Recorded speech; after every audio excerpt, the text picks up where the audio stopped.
but, des raisons, de l'invitation de l'Inde, de la stratégie d'Emmanuel Macron vis-à-vis de l'Inde. Mais d'abord, le chef de l'État, il ne s'est pas exprimé aujourd'hui, il n'a pas donné d'interview Bruno jeudi pour le 14 juillet. Il a dit qu'il parlerait dans les prochains jours. Est-ce que vous avez des informations sur cette prise de parole? Oui, d'abord, c'est une surprise que le chef d'État n'ait pas parlé, même s'il n'a pas parlé à tous les 14 juillet depuis qu'il a été élu, parce qu'il prend souvent toujours de se démarquer de ses prédécesseurs. Il a fait 2 fois. En 20 et 22, mais cette fois-ci, comme il avait décidé, avant la crise des banlieues, de faire une sorte de bilan des 100 jours, sans donner de date, c'est vrai, on a imaginé très facilement que son interview présidentielle traditionnelle, que la même coloniale, aurait lieu le 14 juillet. Oui, il y a crainte, des débordements. Il y a d'abord une raison qui tient au fait que parler à midi aujourd'hui, c'était aussi peut-être prendre le risque qu'il y ait des débordements le soir, que du coup, vouloir célébrer les rencontres retrouvées dans le pays, c'était peut-être un peu risqué, donc beaucoup de ses conseillers m'ont dit reste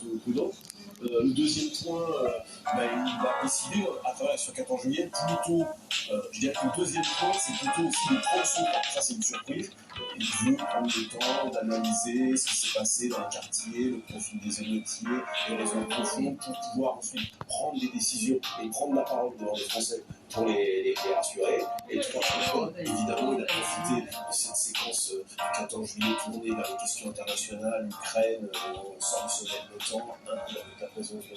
Boni, les ventes de Rafale, pour positiver un peu le tourner vers les questions internationales et de défense, ce qui nous permet de repousser la communication sur les politiques intérieures. Alors maintenant, on sait je pense que c'est pas un bon choix. Je pense que les Français, peut-être qu'ils s'en fichent un peu du gouvernement, peut-être que ils ne sont pas très des 100 jours pour s'en passer un peu sur la tête. Par contre, ce qui s'est passé dans le banlieue, les images qu'il y a eu, la peur qu'ont connu beaucoup de Français, cette violence jamais vue peut-être depuis plusieurs décennies, c'est quelque chose qui appelle une parole du président. Et si c'est pas vous allez une parole du président, c'est bien comme celui qui était attendu. On va le faire. On commence à voir la fenêtre de tir. Le président doit faire un déplacement dans le cadre de l'Union européenne avec le sommet et donc il rentre mardi.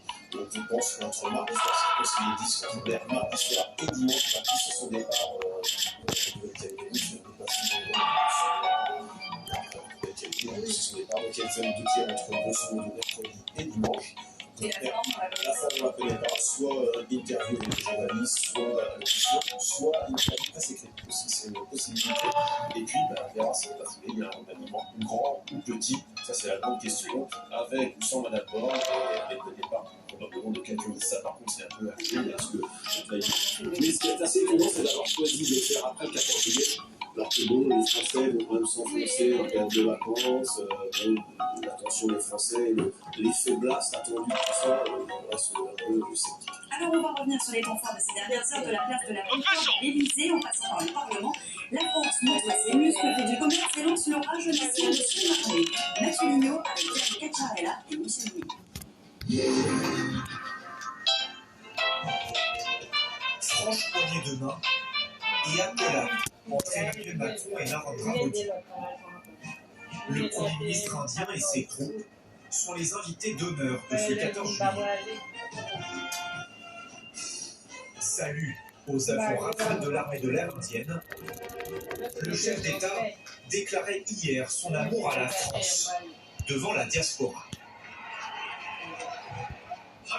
Une société meilleure peut forger un monde meilleur. C'est dans cet esprit que l'Inde et la France relèvent les défis du XXIe siècle. C'est pourquoi, en cette période cruciale, le partenariat stratégique entre l'Inde et la France a gagné en importance. Narendra Modi, un Premier ministre nationaliste et qui mène une politique islamophobe dans son pays. Cette visite fait polémique. Mais Macron remet à Modi la grande croix de la Légion d'honneur. Une preuve d'amitié, peut-être intéressée. L'Inde pourrait acquérir 26 avions Rafale supplémentaires et 3 sous-marins seraient en négociation. Le défilé du 14 juillet, c'est aussi et surtout une vitrine pour les armées et ses nouveautés. Blindés Serval, véhicules Grizzly ou encore hélicoptères Guépard se dévoilent. Pas d'interview pour le président, mais un discours hier. Alors que la guerre s'installe en Ukraine, il réaffirme vouloir une Europe de la défense. Il n'y a pas de souveraineté si on est dépendant, souveraineté nationale. Il n'y a pas d'Europe forte qui peut se projeter s'il n'y a pas plus d'autonomie stratégique. Refusons la cécité de court terme qui nous conduira à des réveils trop tardifs. Et je le dis ici à tous nos partenaires. Dans les esprits, le retour de la guerre de haute intensité en Europe. Une armée française qui a saisi en fait que le monde était en train de bouger et bien compris qu'il fallait se préparer à la guerre de haute intensité. Maintenant, bien évidemment, si on peut s'engager, oui, les armées françaises sont capables de le faire, en particulier parce qu'on a une armée d'emploi. Une montée en puissance également du côté du budget des armées. La loi de programmation militaire, votée tous les 7 ans, a été entérinée cette semaine par le Parlement. Nous avons fait la démonstration que le débat démocratique, le débat parlementaire de qualité est la solution qui permet à une nation de s'armer face aux menaces qui la visent quand tant de nos compétiteurs vantent trop facilement. Welcome to Peacock's Love Island USA headquarters, where we're working hard to create the best season ever. With hotter romance, bigger challenges,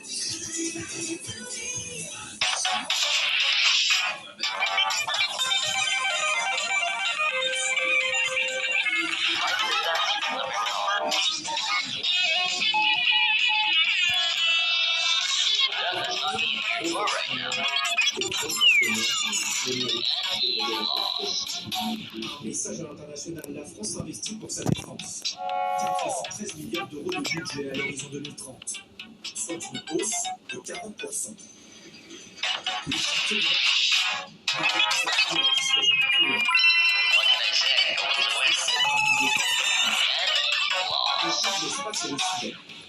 Pour ce député d'opposition de la commission de défense, il était urgent de se réarmer.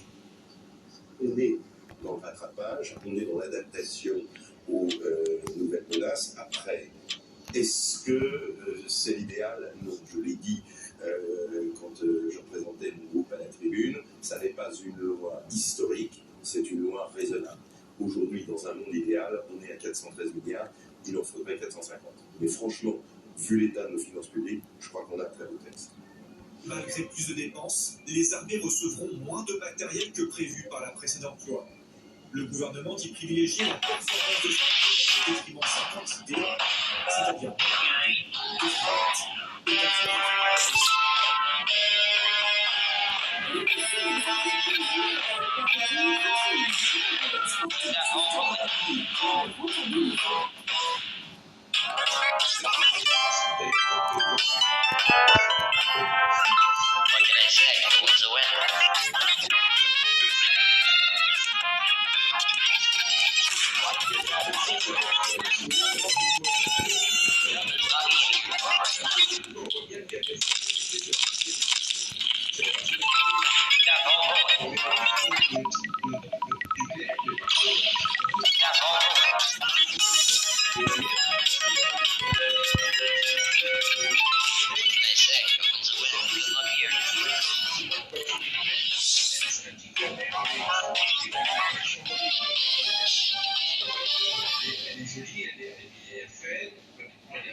C'est une obligation qui est fixée par même les autorités aux industriels.